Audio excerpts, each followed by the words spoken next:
upset win here. But I've loved the attitude of the Pentanet guys. You know, it feels like they're not taking themselves too serious. They're joking around. You know, the coach was giving an interview earlier today. He's like, yeah, we got RNG and Dom 1, so it should be 2 easy wins here today. You know, like we see them in the tease for the MSI Rumble stage. Pabu just dropping we're just here to have fun, right? You know, these guys have come in with a lot of smiles on their faces, with some cool drafts, with some good play.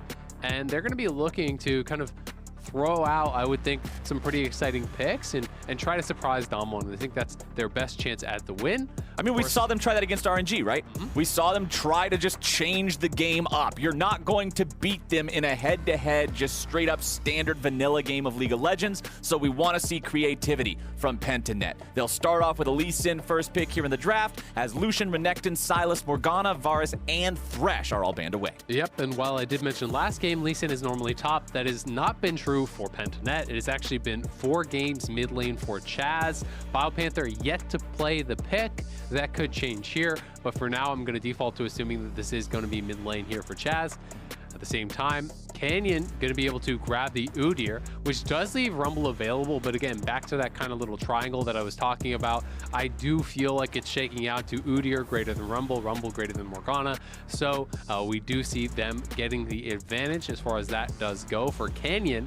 And Canyon has been a monster. People have been critical of his Rumble play, though, especially the positioning of his ultimates. The heat management is something that a lot of junglers have been getting flack for, Canyon included, despite the fact that he's been known as one of the best, if not the best, mechanical jungler in the world. And he'll have his opportunity to run the show against Pabu here in this game. Yep. Jace is the answer for Khan into the Gnar top. So again, it should be Lee Sin mid. That is going to be in the favor of Khan. This is an advantageous matchup. You also have the jungle 1v1 advantage. You should have a 2v2 advantage. So this is going to be a tough one for BioPanther. But I will say, I think BioPanther has been the standout for me from this PGG team. It always feels like when they're falling behind, you're looking at a lot of deaths across the board. You look up to the top side, and BioPanther's having a pretty good game, generally speaking. So we'll see if he can hang on here, withstand the onslaught against this Jace, against Canyon, if he wants to get up there and try to really pressure this Gnar. Okay, so let's see what the bans will look like here in the second half. We already got 2 of them. It's Senna and Leona banned away, as Samira is taken off the table here as well. Samira, one of those 80 carries you don't see as much in competitive play, but she's also very different compared to most 80 carries. She likes to dive in. She can do that I'm Katarina and Yasuo and everything else all put together, spin around with the resets, blocking all the projectiles. So take that sort of wild card out of the options of what you have to play against. Try to make them play something a bit more standard. Nocturne being banned out by Pentanet here, and it's back to Dom 1 for their 4th pick. Exactly, and Praedyth played Samira twice already in this tournament, and if you're looking at it from the side of Dom 1, that is one of the best snowballing marksmen in the game, if not the best. We've all had those games where Samira gets an early double kill. All of a sudden, she's on shield bow. She's not losing health while you're focusing her. She's pentakilling your whole team with the ultimate. Keyboard breakers. Yeah, I've had some of those. Yeah, so those are the kind of games that Dom 1 looking to avoid here. Xayah going to be the choice over on the side of PGG.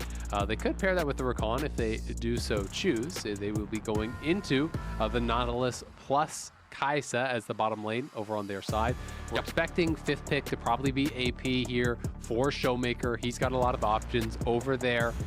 Will be Alistar looking like the choice here. So definitely a lot of engage there on the Alistar, and he's going to be most of their primary engage. Of course, there is the possibility of a flank from the Gnar, from the Lee Sin, but generally speaking, a lot of pressure here on Decoy to be able to start those fights, to be able to find the combo. And there is a good CC chain for kill threat that you can actually pull off here with the Alistar plus the Xayah. You combo in, the Xayah throws the feathers through, roots out of the stun, then you have the Alistar trample stacked up, so you can stun there right after that. So that's what they're looking for over on the Kai'Sa.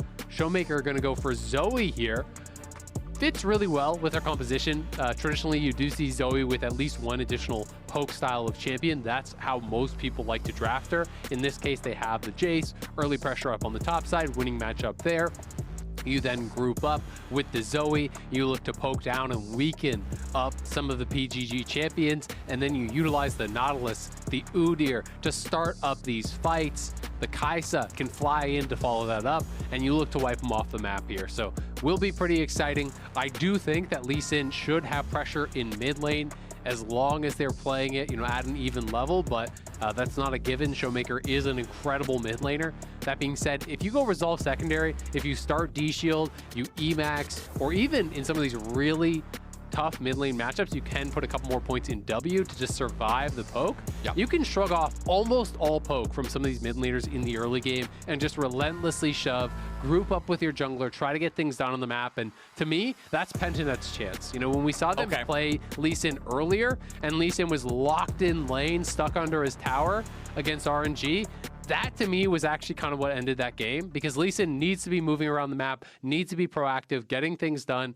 And I think especially against a team like Damwon, you can't be comfortable when you're at parity. You've got to create and snowball a lead. So that's what we're sort of looking at here compared to last game. Because the question that I wanted to pose you is, we literally started this off by saying Pentanet is looking for an upset here in this matchup. Yeah. I think most people that are approaching this game from looking at the numbers, looking at the stats, would expect Damwon to be able to win. So I've been told that we have a pause as the game is starting, so I'm just going to ask this question that could have a potentially longer answer since we have the time to ask it. Along with Lee Sin in particular being able to not be stuck under the turret and sort of unlocking him to roam around and be that playmaker, what does this early game need to look like for Pentanet specifically for you to believe they have an honest chance against Damwon? I mean, it's tough, right? Yeah. If you're closing your eyes and turning off the nameplates, the answer is very different than if you're answering for Pentanet versus Damwon. We have right? nameplates enabled in this question. Nameplates enabled.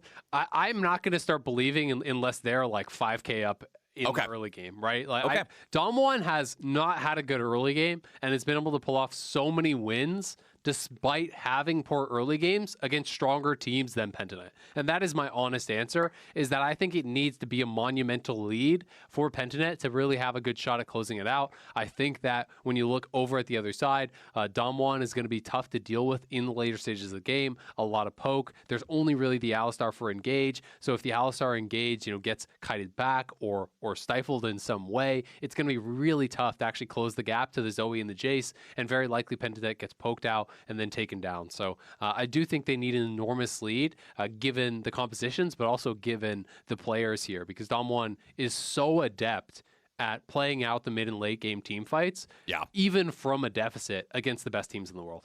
Yeah, Pentanet definitely has their work cut out for them here. But honestly, once we get past the pause, I am looking forward to seeing what sort of creativity they bring to this game, because I don't expect them to just walk quietly to their lanes and say, all right, guys, let's have a normal laning phase, shake hands and everything. I want to see Pentanet really try something wacky again. I want to see this team experiment. When the deck feels this stacked against you, when you're up against the team that everybody had as number 1 or number 2 coming into this tournament, you've got to be able to try something new. Yeah, absolutely. And so Pabu is reporting that his runes did not save. League officials are investigating. We will give you an update as we receive more info ourselves. But that is what we are waiting on. So I assume Pabu has the wrong runes, unfortunately for him. But hopefully that'll get all fixed up.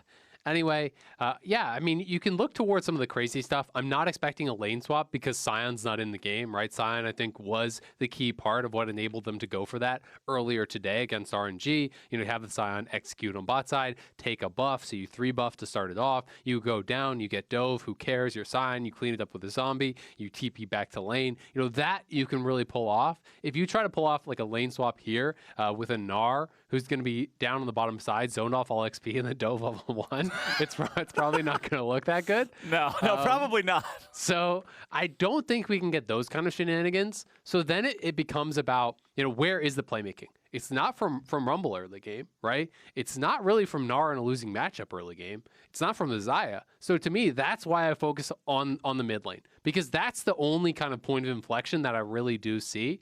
Alistar, I don't think, when you're talking about especially the level 1, level 2, is going to be able to get that much done against the Nautilus and the Kai'Sa. So I think so much comes down to, can Chaz lane well enough against Showmaker here to get the push, to create opportunities to swing the jungle matchup, right? You're thinking Udyr has an advantageous matchup 1v1 against the Rumble. You're thinking Jace has the advantage against the Gnar.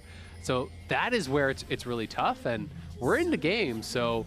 Okay, I have an update.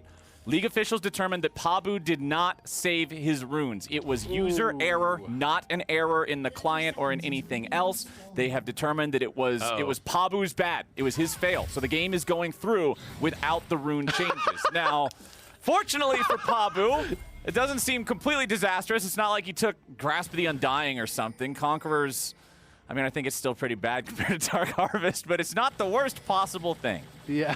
Yeah, sorry, I was just cracking up to that barrel hook. not what you expect to see. I was like, well, they're gonna get decoy splash here. That sucks. Just face plant straight into a wall. Sometimes it happens, man. You can't always be. Who put that wall here? Who did that? Let's get a pause. That move, the wall move for sure. Unlucky. Just a little bit of unlucky here early on. It's before the minion spawn. He's getting the bad shots out of his system now. But let's see if Dom1 decides to go for anything super cheeky here. The ward will be left by Pentanet at their own. They're gonna start blue. Pretty much okay, they can see Khan, they can see Canyon, they know what's going on. Yeah, now the question is, do you agree to split map or do you try to contest in some way? Because you have the losing jungle map up here, matchup for Pabu, I don't think you actually get an option. So I think it's like, sorry, bud, you now have to play bot side. And good luck, BioPanther. You're now going to be stuck on this island in a losing matchup, losing jungle matchup. You can see that Canyon's going over to the Gromp as well. He may actually want to do a full 3-camp clear on that side. He also has the option at trying to come and contest at his own blue quadrant, but he will just do full 3-camp clear. So it's going to be that swap of sides on the map. Rumble will play towards bot side. But look at this. Actually, Dom1's all going back to protect the blue.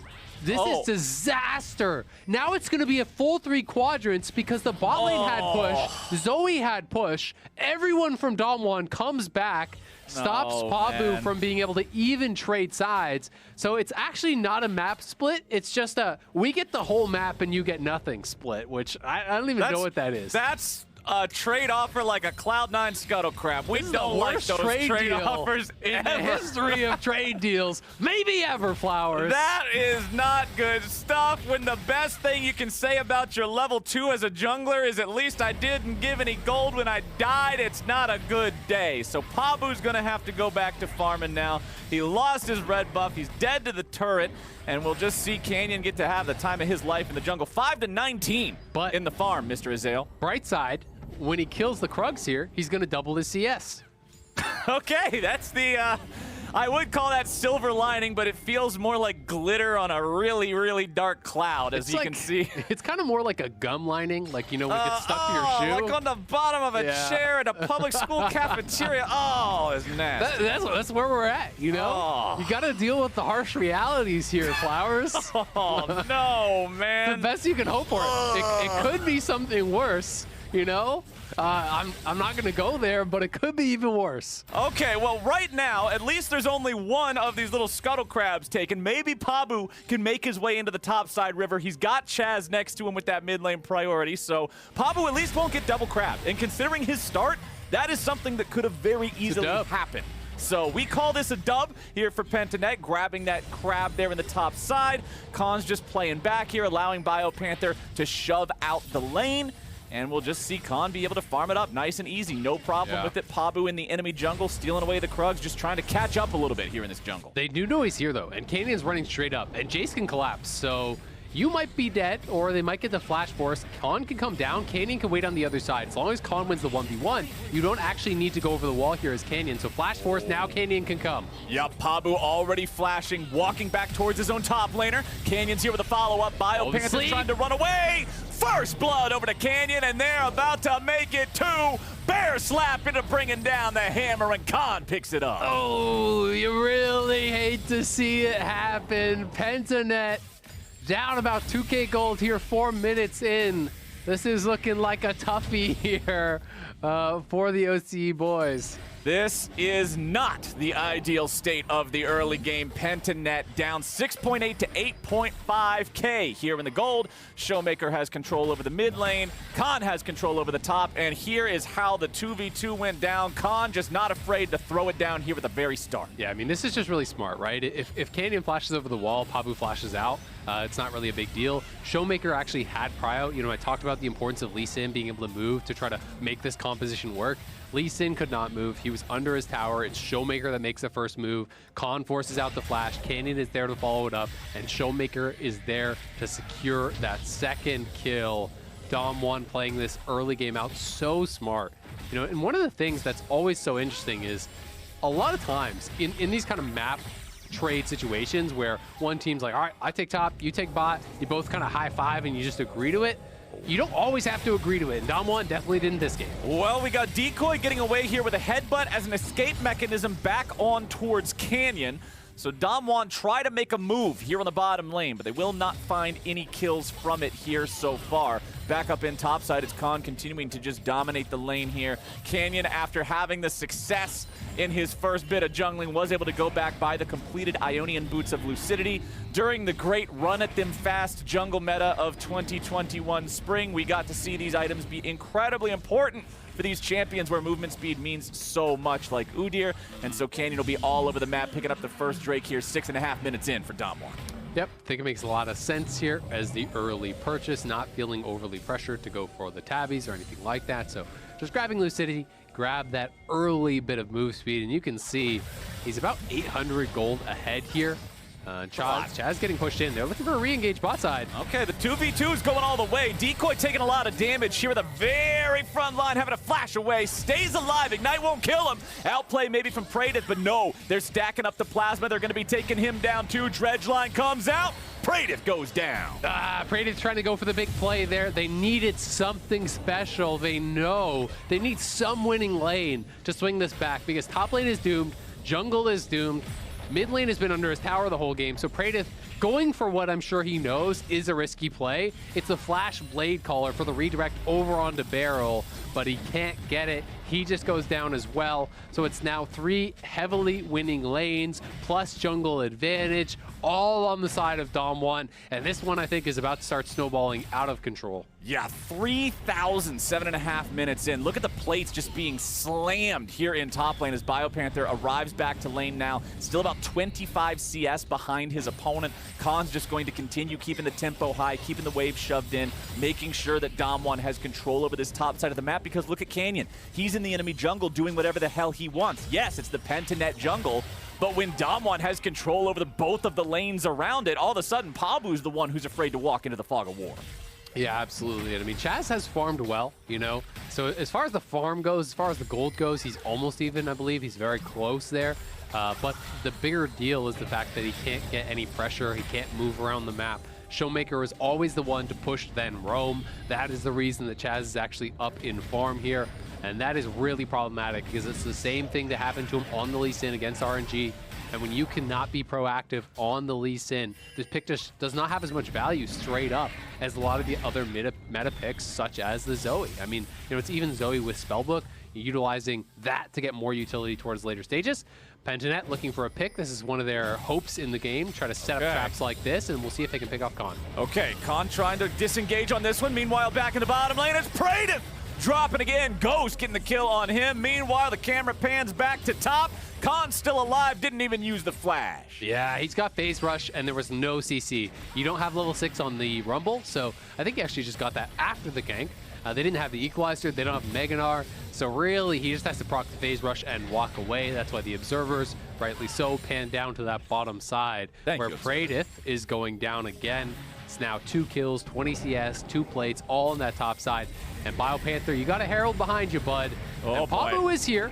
They have Mega and they have Equalizer, so you gotta pray. Yeah, they're just deciding to go for the 2v2. Ain't no turret to protect him any longer. Showmaker has decided it's his turn to join the fight now as well, with Khan going in for the damage. BioPanther falling over, and Showmaker grabbing a kill here for himself. Canyon continues the chase, but Pabu will be fast enough to escape. And here's Chaz, but he's not to the play in time. This is what you were talking about, Azael. When Lee Sin isn't unlocked to roam, when Lee Sin can't leave that mid lane comfortably, he shows up just to go ahead and attend the funeral of his teammates. Yeah, it's just so tough, right? You know, in other matchups, it wouldn't be so important that the Lee Sin can get on the map. But when you have losing 1v1 in top lane, when you have losing 1v1 in jungle, the 2v2 isn't any better, the bot lane is falling apart. There's just so much pressure on a Lee Sin to be able to get out there, to be that playmaker, to be that difference maker, and he hasn't been able to do it just yet. And that was a really quick flash from Khan, deserving some credit there, to be able to react to BioPanther. If you land the Meganar and the Equalizer does get layered, maybe you can at least salvage something from it, but instead, 10.5 minutes in, we are at 5.5k gold lead. All the objectives going in the favor of Dom1 as well. They're going to be setting up for this Cloud Dragon here and looking to speedrun this game. Yeah, and remember back in the LCO, man, Pentanet wasn't exactly a team that had a high forward percentage. They weren't building those leads passively by having greater farm, by securing more objectives. A lot of their early strength came from kills and assists, right? They would pick the right fights, they would get ahead through that.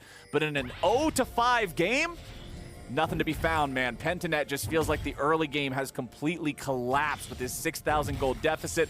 Dom1 are exactly where they want to be. This game is theirs for the taking. Yeah, I mean, Dom1 just entered this game so intelligently. You know, I think they got advantages in the draft, but also they're level 1. The 3-man invade topside, knowing you have the advantage and knowing you can actually peel back. And here we go again. Canyon has arrived. Decoy and Praedyth getting themselves away. Pabu's here too, so Praedyth will not die again. Does still have the Xayah ulti as well, so Dom1 doesn't want to go completely ham on a dive. Meanwhile, back in the top lane, it's Khan just continuing to absolutely slam in this 1v1 with the Eclipse completed. Remember, all he has to do is hit you twice, and he immediately gets that bonus max health damage. He gets that shield, which is so effective at preventing those little bits of turret damage. That one turret shot that you would get for that, completely nullified by the shield. Yeah, I mean, you see Gnar get chunked to what, 40, 50%, something like that? And Khan didn't even hit the powered shot blast. If he hit that, he could have potentially just chased him down with the phase rush for a kill. So BioPanther is getting completely shoved back, but Dom1 just looking to continue invading. Okay, Beryl and Canyon going for the invade here on the enemy red buff. Showmaker coming through with a paddle star. Goodbye, half of Pabu's health. Let's see if they can finish anybody off here. Doesn't look like it. Pentanet decide to back away from this one. Tragically, though, that was BioPanther's teleport used for no sort of a punish, so another big resource spent now for Pentanet. Yep, and meanwhile, Khan taking everything from the topside jungle, so Pabu losing his camps up there. Chaz gonna have to retreat. You can see the tower being taken in bot lane as well here by Ghost. This is really, really tough. I mean, Dom1 have played this out incredibly well. I do think that the level 1 was played so intelligently, not only, you know, the invade, knowing you had the early power, but the defense, you know, winning out in the 1v1 and the 2v2, mid and bot, defending without even your jungler being there, just retreating back into your jungle, pushing Pabu out, forcing that execute. Really from the word go, as soon as that happened, Pabu's kind of just screwed in this game, right? Yep. You know, your one hope, if that happens to you as a jungler, is that you can get some random kill on the map instantly to get back in the game, right? And maybe you can hope for that in solo queue, but not here, dude. But not against Dom1. Exactly. Like, they know exactly where you are because they've taken all your camps. They know you have to try something, so they ward it out. And when that's prevented, it's just like, what do you do? You're going to be so far down. Here comes Udyr, and he is ready to fight. Chaz tries to get away. Dashes away with the safeguard of the Warden. Because Pabu's there, they decide that they don't want to chase this any further. And we'll see if Dom1 goes for anything back in mid. Doesn't look like it.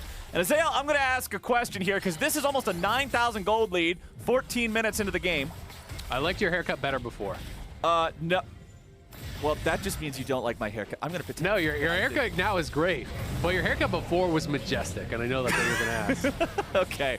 Well, I appreciate what I think. You were the Fabio of League of Legends. Maybe that was a backhanded compliment. I don't know. It was some kind of compliment. I'm going to have to think about that later. Anyway. You can pull it off. Okay. Okay, I appreciate that. I will take that one as a compliment. But the question I'm going to ask you now, Mr. Azael, with us being 100 gold away from a 10K lead at 14.5 minutes, do you think this game will last longer than 21 minutes on the dot? I will give you the opportunity to take Baron and have it for 60 seconds. I say yes. I say it'll last longer. Yeah. Longer than 21 minutes. Yeah, okay. I would say over that. I would guess under 25 is my guess. I mean, Dom1, I think, you know, if they get like, if PGG opt into a random fight and they get aced and they can just happen to end the game before that, they will.